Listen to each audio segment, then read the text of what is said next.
అంటే వాస్తవానికి ఆ విషయం జరిగిందేమో మరి తెలియదు. ఒక విషయాన్ని అభిప్రాయాన్ని చెప్పినప్పుడు కేసులు పెడతారా? మరి కేసులు పెట్టినప్పుడు పవన్ కళ్యాణ్ మేము ఒక ప్రశ్న అడుగుతా ఉన్నాం, ఇష్టం వచ్చినట్టు రాళ్ళేస్తే మేము ఊకుంటామా అని చెప్పని అన్నావు కదా. నువ్వు ఎన్ని రాళ్ళు వేసినావు తెలుసా?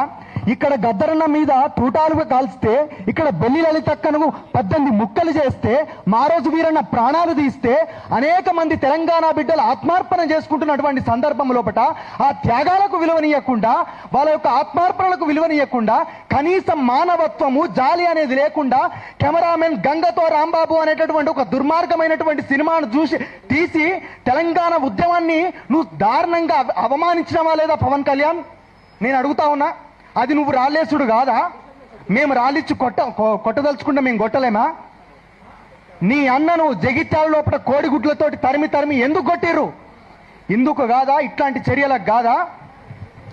కోనసీమ కొబ్బరి చెట్లకు తెలంగాణ నాయకుల దిష్టి తగిలిందని చెప్పి తెలంగాణ మీద అక్కసు బెల్లగక్కినావు కదా, అప్పుడు మేము రాళ్ళు తీసుకొని కొట్టినామా ఏమన్నా? నువ్వు తీసుకొని కొట్టినావు కదా రాళ్ళు. తెలంగాణ వచ్చినప్పుడు 11 రోజులు నేను అన్నం తినలేదు, ఇంకొక 4 రోజులు అట్లే ఉండపోయాను. ఈ ఆంధ్రప్రదేశ్కు తెలంగాణకి దరిద్రమే ఉండకపోవు. ఇట్లాంటి మాటలు మాట్లాడితే ఇంతకంటే గడ్డి పరకలే గడ్డపారలైన పవన్ కళ్యాణ్, చంద్రబాబు మీకు చెప్తా ఉన్నాం. మేము కూడా మాట్లాడతాం.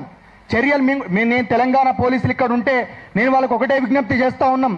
తెలంగాణ పోలీసులారా, నిజమైనటువంటి నేరస్తులను పట్టుకోండి, నిజంగా నేరాలను అదుపు చేయండి.